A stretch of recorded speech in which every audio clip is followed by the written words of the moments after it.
ये मेरा विश्वास है कि धर्मो रक्षति रक्षिताः, धर्मो रक्षति रक्षताः। आजकल कांग्रेस के कई नेता और कार्यकर्ता मानते हैं कि उनका धर्म एक परिवार के लिए काम करना है, लेकिन मुझे लगता है कि मेरा धर्म इस राष्ट्र के लिए काम करना है। तो सुना आपने, ये वो तेवर हैं जो कांग्रेस पार्टी छोड़कर भारतीय जनता पार्टी में शामिल होने के बाद में ए.के. एंटनी के बेटे अनिल के एंटनी दिखाए हैं। अनिल के एंटनी के जो पिता ए.के. एंटनी हैं, उनका जो कद है उसका अंदाजा अगर आपको लगाना हो तो भारत सरकार में वो देश के रक्षा मंत्री रह चुके हैं, पूर्व रक्षा मंत्री आप उनको कहिए। इसके अलावा कांग्रेस पार्टी में भी वो बड़े दिग्गज नेताओं में उन्हें गिना जाता है। लेकिन जब बीबीसी की डॉक्यूमेंट्री का विवाद हुआ और उसके बाद में अनिल के एंटनी यानी कि ए.के. एंटनी के बेटे ने जब प्रधानमंत्री नरेंद्र मोदी के समर्थन में ट्वीट किया, उसके बाद से ही तस्वीर साफ होने लगी थी। इस बात की उम्मीद आप कह सकते हैं दिखने लगी थी बीजेपी के खेमे में कि अब जल्द ही दक्षिण भारत में भी बीजेपी को एक बड़ा कद वाला कोई नेता या उसकी विरासत रखने वाला कोई नेता जो है वो मिलने वाला है, और वही यहां पर देखने को मिला है। और क्या बीजेपी को इससे फायदा होगा, किस तरीके का फायदा होगा, इसके अलावा अनिल के बीजेपी में जाने पर किस तरीके से पिता ए.के. एंटनी ने भावनात्मक तौर पर एक बयान दिया है और कांग्रेस पार्टी ने किस तरीके से हमला बोला है, वो सब कुछ आपको बताते हैं सिलसिलेवार तरीके से। दरअसल आपको बता दें कि अनिल एंटनी आज भले ही भाजपा में जुड़ गए हों, लेकिन इससे पहले वो कांग्रेस में सोशल मीडिया और डिजिटल सेल के राष्ट्रीय कोऑर्डिनेटर की भूमिका जो है वो निभा रहे थे।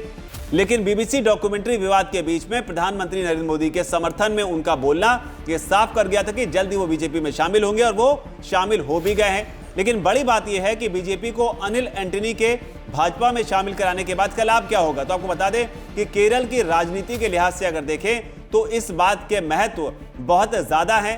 जैसा कि हम सब जानते हैं कि अनिल के जो पिता हैं ए.के. एंटनी, उनका जो केरल की राजनीति में जो कद रहा है वो बहुत बड़ा है।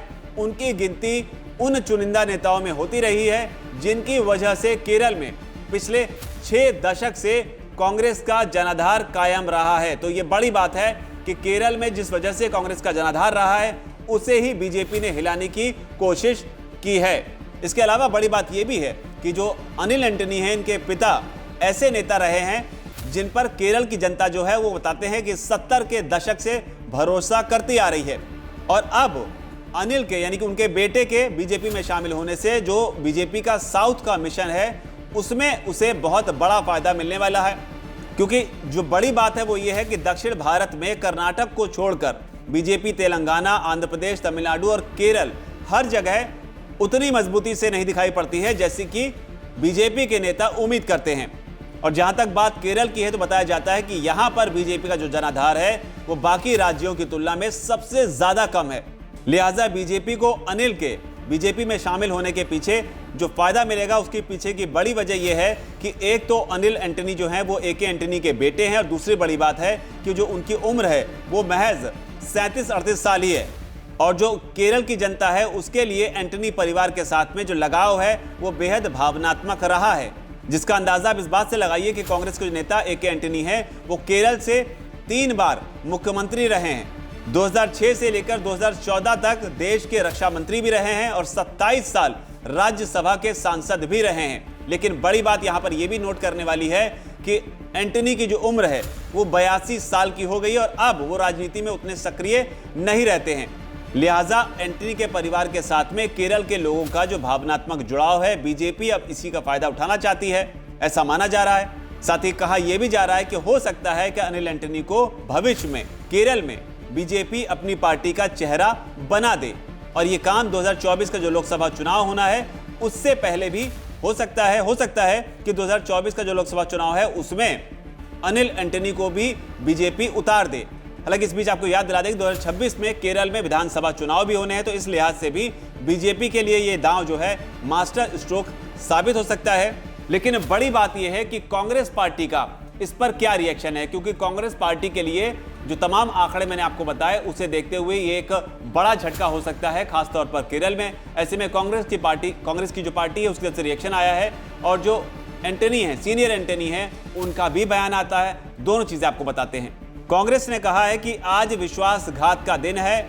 अनिल एंटनी ने ईस्टर त्योहार से पहले अपने पिता को धोखा दिया है। लेकिन क्या पिता भी ऐसा मानते हैं? वो पिता जो राजनीतिक तौर पर अब उतने एक्टिव नहीं है, और उसे ही लेकर जो एके एंटनी हैं कहते हैं, मैं भाजपा में शामिल होने के अनिल के फैसले से बेहद दुखी हूं।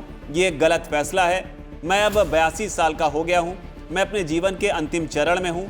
मुझे नहीं पता कि मैं कब तक जीवित रहूंगा और लंबे जीवन की कामना मुझे नहीं है। मैं जब तक जीवित रहूंगा तब तक भारतीय राष्ट्रीय कांग्रेस का कार्यकर्ता बनकर जीऊंगा। उन्होंने आगे कहा कि वो भारतीय जनता पार्टी और राष्ट्रीय स्वयंसेवक संघ यानी कि आरएसएस की विनाशकारी नीतियों के खिलाफ अपनी आवाज हमेशा बुलंद करते रहेंगे। तो ये बयान है सीनियर एंटनी का यानी कि एके एंटनी का। लेकिन बड़ी बात यह है कि जो अनिल एंटनी है, बेटे अनिल एंटनी, उन्होंने बीजेपी में शामिल होते ही नेहरू गांधी परिवार पर सीधा हमला बोला है। इस हमले को लेकर भी एके एंटनी ने यानी कि सीनियर एंटनी ने अपनी प्रतिक्रिया दी है। उन्होंने कहा है कि उनकी निष्ठा हमेशा नेहरू परिवार के प्रति बनी रहेगी, जो आज भी भारत के मूल आदर्शों की सुरक्षा के लिए बिना डरे संघर्ष में सबसे आगे हैं। साथ ही उन्होंने ये भी कहा कि मेरी निष्ठा हमेशा नेहरू परिवार के प्रति रहेगी। उस परिवार के सदस्यों को यानी कि भाजपा की तरफ से निशाना बनाए जाने के बावजूद वे भारतीय संविधान के मूल्यों की रक्षा के लिए निडर होकर संघर्ष में सबसे आगे हैं। एके एंटनी आगे कहते हैं, स्वतंत्रता संग्राम के दौरान और आज़ादी के बाद नेहरू परिवार ने प्रत्येक भारतीय को उनकी जाति, धर्म, भाषा और क्षेत्रीय आधार पर एक समान माना है। तो ये एके एंटनी का बयान है। वो अभी भी बोलते हैं कि वो कांग्रेस पार्टी के साथ ही खड़े हुए हैं। हालांकि उनकी जो उम्र है वो 82 साल हो चुकी है। भविष्य एंटनी परिवार का, जो उन्होंने पॉलिटिकल करियर के तौर पर जो जनाधार केरल में हासिल किया, उस जनाधार का भविष्य में कैसे इस्तेमाल होगा, किसका लाभ उसे मिलेगा, क्योंकि विरासत के तौर पर बहुत सारी चीज़ें जो होती हैं पिता की, वो पुत्र की तरफ जाती हैं। विरासत पुत्र को मिलती है। हालांकि जो विरासत एके एंटनी के बेटे यानी अनिल एंटनी को पिता से मिली, अब उस विरासत का इस्तेमाल बीजेपी केरल में अपनी जड़ों को जमाने के लिए कर सकती है। ऐसे में कई लोग कह सकते हैं कि हो सकता है कि अनिल एंटनी को ये समझ में आ गया हो कि भविष्य फिलहाल कांग्रेस पार्टी के साथ नहीं है, क्योंकि भविष्य में बीजेपी बहुत ज़बरदस्त तरीके से मजबूत स्थिति में नजर आ रही है। हालात यहाँ तक हैं विपक्ष पार्टियों में तमाम पार्टियां जो हैं वो मिलकर भी बीजेपी का मुकाबला कर पाएंगी, इस बात की उम्मीद भी कम ही नजर आती है। ऐसे में जो सत्ता में आने की जिसकी चांसेस ज़्यादा हैं, शायद अनिल एंटनी उसके साथ जाना चाहते हों। हालांकि इसे लेकर उन्होंने पिता से किसी भी तरह का कोई सलाह मशवरा नहीं किया होगा, ये कहना फिलहाल मुश्किल है। आपकी इस पर क्या राय है? नीचे जाकर कमेंट सेक्शन में अपनी बात को आप जरूर लिखें। धन्यवाद। वीके न्यूज, राष्ट्र के नाम।